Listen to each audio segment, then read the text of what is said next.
अतिवृष्टी अनुदान राहिलेल्या शेतकऱ्यांना या दिवशी मिळणार रक्कम.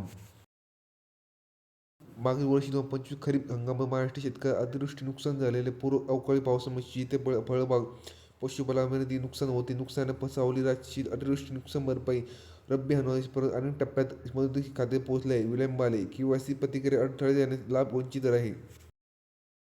या प्रति अनुदान वितरण आता पुन्हा एकदा गती वाढते. सूत्रांनी 8 डिसेंबर 2025 पासून सोमवारी शेतकरी खात्यामध्ये अनुदान जमा होण्याची प्रक्रिया सुरू करण्याची शक्यता आहे. या दिवशी राज्यात हिवाळी अधिवेशन सुरू होईल. त्या अधिवेशनाची पार्श्वभूमीवर वेगाने पूर्ण जाईल शेतकरी आशा आहे. शेतकरी दिलासा देण्यास मंजूर झाले. एकूण अनुदान प्रक्रिया मोठ्या दिलासा 40% अनुदान रक्कम बाकी आहे. तपशील एकूण मंजूर रक्कम 19,464 रुपये. अतिवृष्टी रब्बी आणि अनुदान एकत्र आतापर्यंत वितरित रक्कम 13,778 रुपये कोटी. प्रलंबित बाकी रक्कम 5,668. एकूण रक्कम 40%. यावर स्पष्ट होणारे अंदाजे 5,686 कोटी रुपये. प्रचंड राज्य शेतकऱ्यांचा प्रतिसाद आहे. प्रशासकीय तंत्रज्ञान अडचणीमुळे हे थांबले आहे.